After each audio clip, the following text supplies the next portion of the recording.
Administrative and legislative reforms before 1857. तर काय काय रिफॉर्म्स अँड लेजिस्लेटिव्ह चेंजेस आणल्यात बिफोर 1857 ते आपण बघूयात. पहिला रेग्युलेटिंग ॲक्ट ऑफ 1773. फक्त फॅक्ट्स बघूयात. रिकमेंडेशन कोणाचं होतं? British parliamentary committee. कोणी हेड केलेली? British PM Lord North. त्याच्या अंतर्गत पहिले गव्हर्नर जनरल अपॉइंट केले. Governor general of Bengal Warren Hastings was the first governor general. Executive council establish केली of 4 members to assist governor general. Supreme court establish केलं at Calcutta. कधी? 1774 पहिले chief justice sir Elijah Impey. त्याच्यासोबत 3 जज John Hyde, Stephen Caesar Lemaistre, Robert Chambers. British पार्लमेंटला direct power मिळाली to supervise East India company. Private trade आणि exception of gifts हे prohibit केलं रेग्युलेटिंग ॲक्ट ऑफ 1773. नंतर रेव्हेन्यू, सिव्हिल आणि military affairs याचा सगळ्यांचा आढावा कंपनीने गव्हर्नमेंटला द्यायचा असं ठरवलं. त्याच्यानंतर सुपरवायझरी ऑथॉरिटी दिली गव्हर्नर जनरल ऑफ बेंगालला ओव्हर मद्रास आणि मद्रास आणि बॉम्बे प्रेसिडेन्सीला. आणि ही काय होतं? First step of British parliamentary government to control company's affair. नंतर ॲक्ट ऑफ सेटलमेंट 1781. आता या चार्टर्ड ॲक्टमध्ये, रेग्युलेटिंग ॲक्टमध्ये 1773 भरपूर कन्फ्युजन सुरू होते. मग त्याच्यात एक अमेंडमेंट्स आणल्या थ्रू ॲक्ट ऑफ सेटलमेंट 1781. त्यात काय केलं? सुप्रीम कोर्टची पॉवर रेस्ट्रिक्ट केली, त्याचे ज्युरिस्डिक्शन कमी केलं. Jurisdiction of supreme court over revenue matters कमी केलं आणि इंडियन इन्स्टिट्यूशन्स लाईक जमीनदास. त्यानंतर जे अपील्स होते फ्रॉम प्रोव्हिन्शियल कोर्ट्स ते कुठे केलं? Allowed appeals from provincial courts to governor general council. नंतर सुप्रीम कोर्टच्या पॉवर क्लिअरली डिफाईन केल्या. थर्ड इज एम्बिग्युटीज म्हणजे ग्रे एरिया, म्हणजे जिथे काही गोष्टी डिफाईन होत्या त्या पूर्ण क्लिअर केल्या. Separate judicial and revenue functions for administrative efficiency. नंतर पिट्स इंडिया ॲक्ट ऑफ 1784. त्याच्यामध्ये ड्युअल कंट्रोल सुरू केला. 2 गोष्टी अपॉइंट केल्या, बोर्ड ऑफ डायरेक्टर्स आणि board of control. Board of control काय बघणार? Political affairs. Board of directors काय बघतील? फक्त कमर्शियल फंक्शन्स. गव्हर्नर जनरलची ऑथॉरिटी आहे तिला अजून स्ट्रॉंग केली. नंतर कंपनीला रिपोर्ट सबमिट करायचा प्रत्येक गोष्टीचा to parliament for better accountability.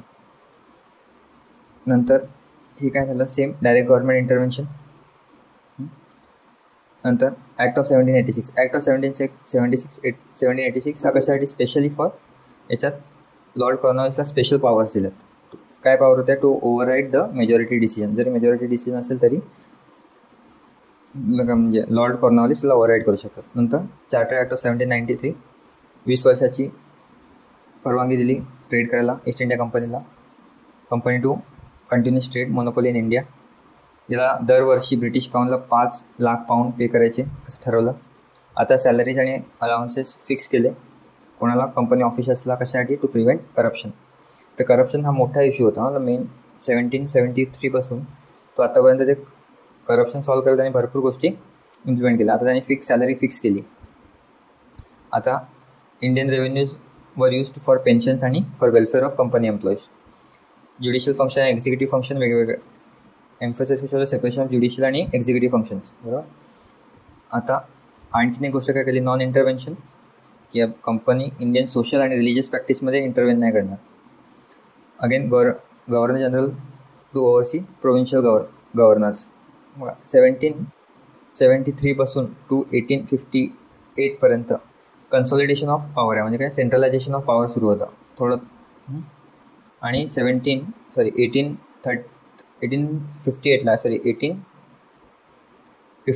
1853ला सेंट्रलायझेशनचा climax होता, म्हणजे सगळ्यात जास्त सेंट्रलाइज पॉवर केली.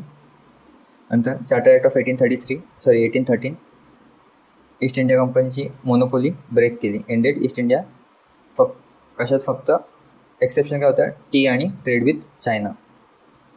मोनोपोली ब्रेक केली याचा अर्थ काय? बाकीच्या ब्रिटिश मर्चंटला ट्रेडची परवानगी दिली. 20 वर्षाची पुन्हा परवानगी दिली यांना ट्रेड करण्याची ईस्ट इंडिया कंपनीला. गव्हर्नर जनरल काउन्सिलला एम्पॉवर केला to legislate for Indian territories. Fund allocate केला फॉर एज्युकेशन आणि ख्रिश्चन मिशनरीजना अलाउड केलं in India to propagate a religion.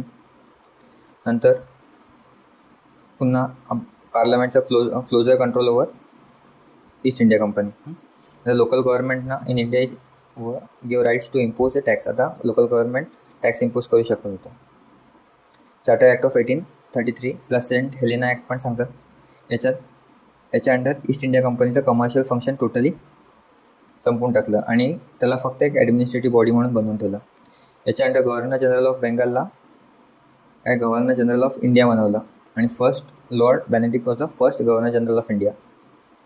आता governor general in council exclusive legislative authority for all British India. Centralisation administration आता central government इथे in short establish झाली की all over इंडियासाठी लॉ बनवेल.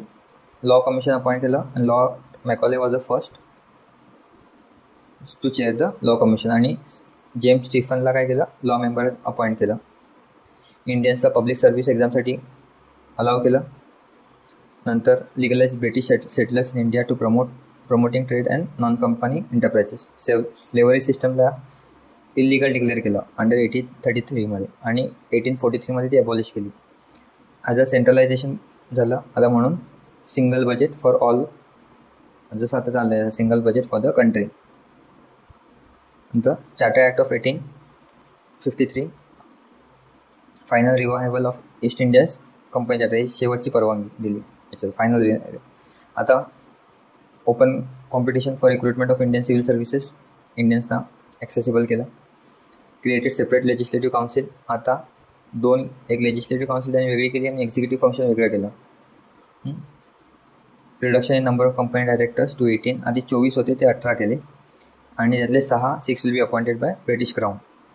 लोकल रिप्रेझेंटेशन वाढवलं. 4 members to be appointed by provincial government. नंतर empowered governor generals council to pass law for British India. 1853 climax म्हणजे total centralisation of power. इथे त्याचं टेन्युअर फिक्स नाही केलं. It was kept open ended आणि शेवटचा कंपनीची मोनोपोली ओव्हर टी आणि चायना ट्रेड पण संपवली.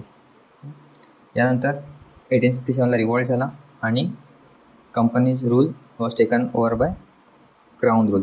आता क्राऊन रूल आला याच्यानंतर आपण ते सेकंड पार्टमध्ये बघूया. थँक्यू.